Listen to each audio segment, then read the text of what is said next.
Graça e paz. Eu sou o professor Isaías, estamos dando continuidade aos vídeos sobre escatologia. Já estudamos os sinais de Cristo deixados por Jesus em Daniel, capítulo 12, e agora estaremos estudando o livro do Apocalipse. Antes de entrarmos propriamente dita no livro, existem 4 coisas que eu gostaria de falar para que nós possamos entender melhor o livro. Primeira coisa é, a escatologia não salva.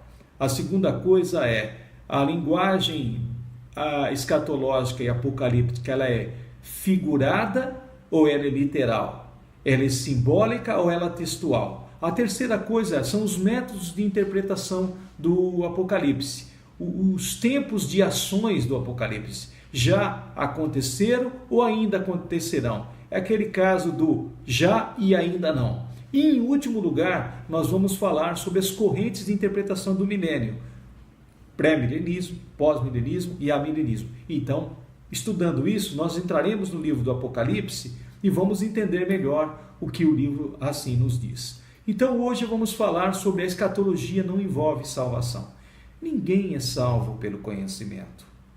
Ninguém é salvo porque conhece a doutrina da escatologia ou sabe interpretar o Apocalipse. Isso é argumento de seita, até assustam as pessoas, têm que conhecer para se salvar. Não é verdade. As seitas esotéricas, seitas secretas, seitas espiritualistas, seitas filosóficas, outras crenças e matizes se pegam a isso. Mas o que Jesus disse a respeito dos pequeninos? Jesus disse, naquele tempo Jesus respondeu e disse, graças te dou, ó Pai, do céu e da terra, Senhor, e que ocultaste estas coisas dos entendidos e as revelaste aos pequeninos. Lá em Mateus, no capítulo 11, versículo 25, Jesus falou sobre isso. Deus salva tanto o intelectual, mas também salva o iletrado. Deus salva o sábio, está preocupado com o sábio, mas também está preocupado com o homem simples. Então, o evangelho, ele não tem discriminação intelectual, cultural, econômica, social ou racial. Não, nós somos salvos pela fé. Qualquer ser humano, branco ou preto, alto ou baixo, rico ou pobre, é salvo pela fé, porque pela graça sois salvos por meio da fé.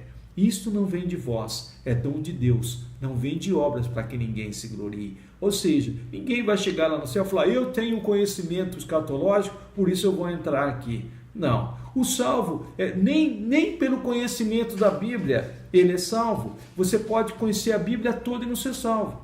Veja o caso das seitas. Os que mais estudam a palavra de Deus são as seitas. No entanto, elas estão perdidas. Veja o caso de Satanás. Eu quero dizer para você que o diabo sabe mais a respeito da Bíblia do que eu e você junto. Mais do que nós juntos. Ele citou a Bíblia para Jesus na tentação de Cristo.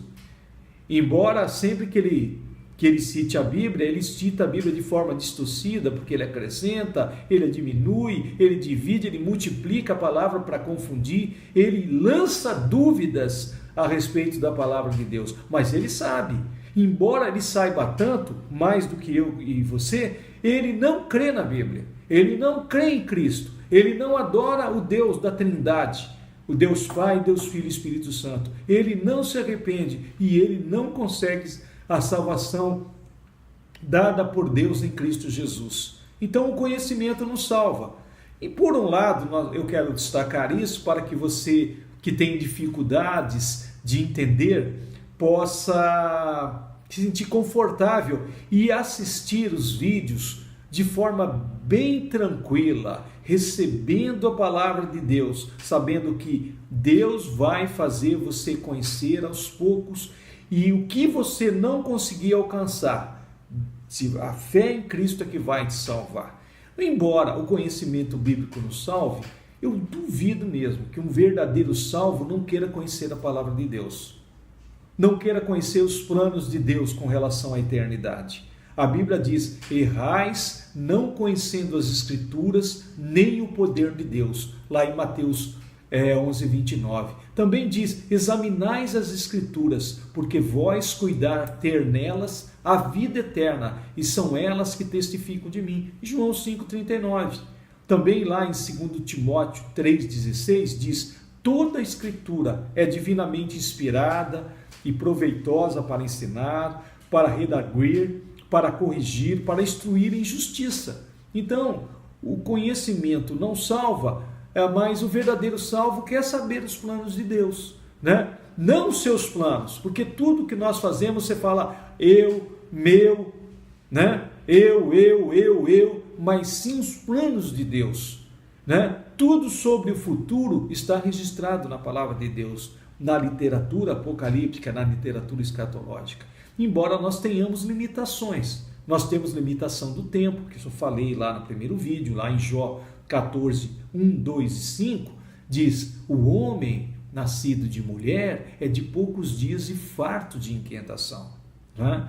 Sai como a flor e murcha, foge também como a sombra e não permanece.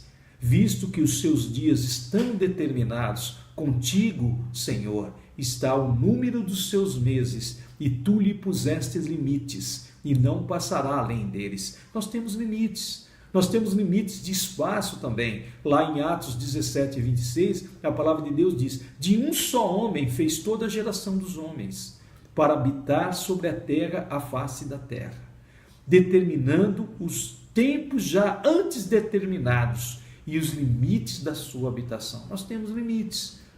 E também Deus colocou o anseio, o desejo de nós conhecermos a eternidade.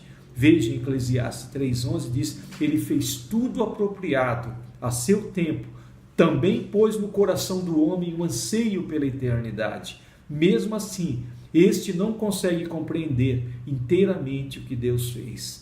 O anseio pela eternidade, Deus colocou no nosso coração. Consequentemente, temos um futuro, um interesse, né, inato pelo futuro, que implica em nossa conduta na vida presente. Então, irmãos, vamos estudar a escatologia com seriedade. Vamos abraçar este conhecimento, sabendo que ele não salva, mas esse conhecimento vai nos levar à edificação, vai nos levar a entender o que Deus tem para nós, e assim nós seremos confortados, seremos edificados, seremos mais cheios do Espírito Santo.